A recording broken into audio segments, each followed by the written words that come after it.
Good morning, good afternoon, and good night, depending on when you're watching this, and happy Thanksgiving, Merry Christmas, and a Happy New Year. We've got the holidays coming up here, Thanksgiving in a few days, and I know I personally have a lot of things to be thankful to God for. So I'm going to read, today I'm going to read The Polar Express, written by Chris Van Allsburg.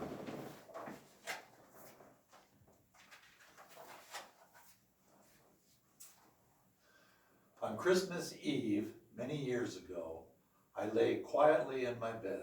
I did not rustle the sheets. I breathed slowly and silently. I was listening for a sound of a friend had told me I'd never hear, the ringing bells of Santa's sleigh. There is no Santa, my friend had insisted, but I knew he was wrong. Late that night, I did hear sounds, though not of ringing bells. From outside came the sound of hissing steam and squeaking metal. I looked through my window and saw a train standing perfectly still in front of my house.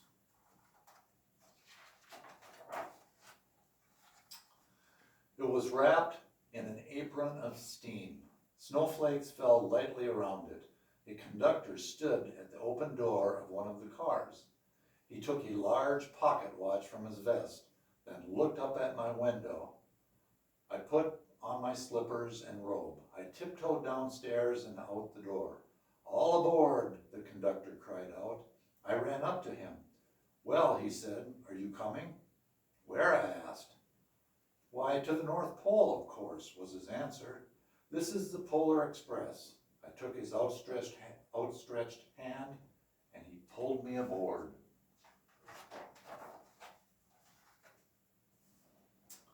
The train was filled with other children, all in their pajamas and nightgowns. We sang Christmas carols and ate candies with nougat centers as white as snow. We drank hot cocoa as thick and rich as melted chocolate bars. Outside, the lights of towns and villages flickered in the distance as the Polar Express raced northward.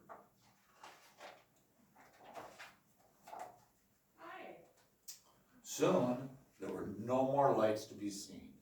We traveled through cold, dark forests where lean wolves roamed and white-tailed rabbits hid from our train as it thundered through the quiet wilderness.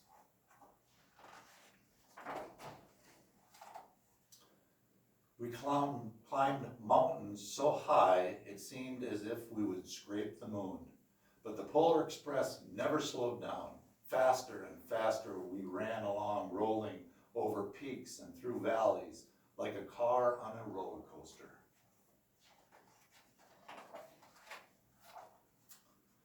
The mountains turned into hills, the hills to snow-covered plains. We crossed a barren desert of ice, the great polar ice cap. Lights appeared in the distance. They looked like the lights of a strange ocean liner sailing on a frozen sea. "There," said the conductor, "is the North Pole."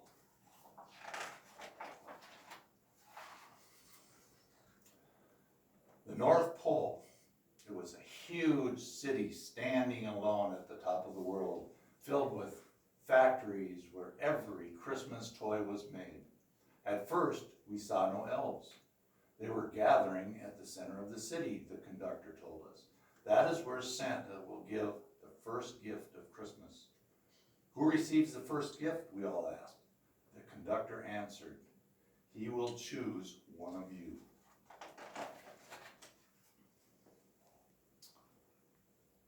"Look," shouted one of the children, "the elves." Outside we saw hundreds of elves as our train drew closer to the center of the North Pole. We slowed to a crawl. So crowded were the streets with Santa's helpers. When the Polar Express could go no farther, we stopped, and the conductor led us outside.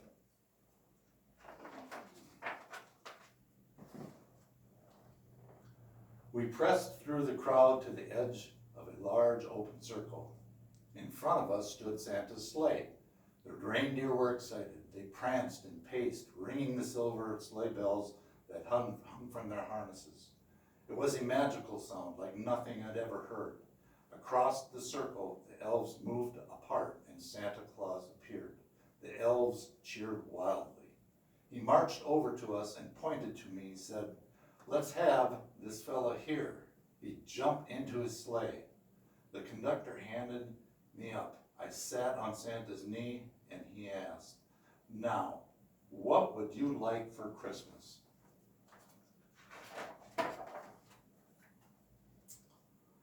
I knew that I could have any gift I could imagine, but the thing I wanted most for Christmas was not inside Santa's giant bag. What I wanted more than anything was one silver bell from Santa's sleigh. When I asked Santa, I smiled. Then he gave me a hug and told an elf to cut a bell from a reindeer's harness. The elf tossed it up to Santa. He stood, holding the bell high above him, and called out, "The first gift of Christmas."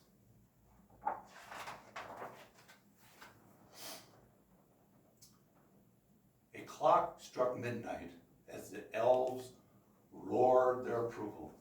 Santa handed the bell to me, and I put it in my bathrobe pocket.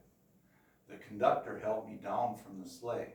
Santa shouted out the reindeers' names and cracked his whip. His team charged forward and climbed into the air. Santa circled once above us, then disappeared in the cold, dark polar sky.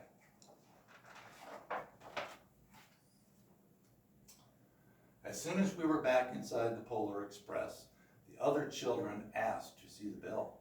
I reached into my pocket, but the only thing I felt was a hole. I had lost the silver bell from Santa Claus' sleigh. "Let's hurry outside and look for it," one of the children said. But the train gave a sudden lurch and started moving. We were on our way home.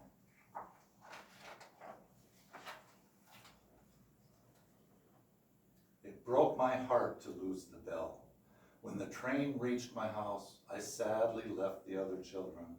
I stood at my doorway and waved goodbye. The conductor said something from the moving train, but I couldn't hear him. "What?" I yelled out. He cupped his hands around his mouth.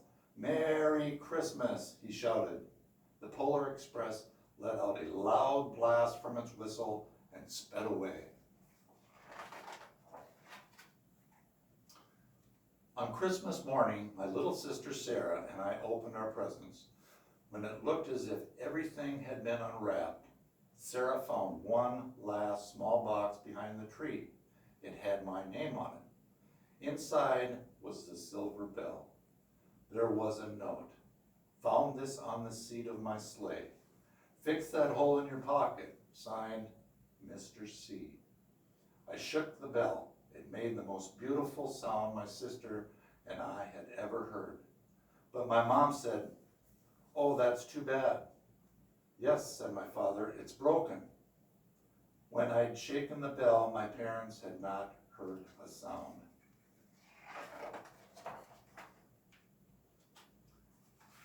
At one time, most of my friends could hear the bell, but as years passed, it fell silent for all of them.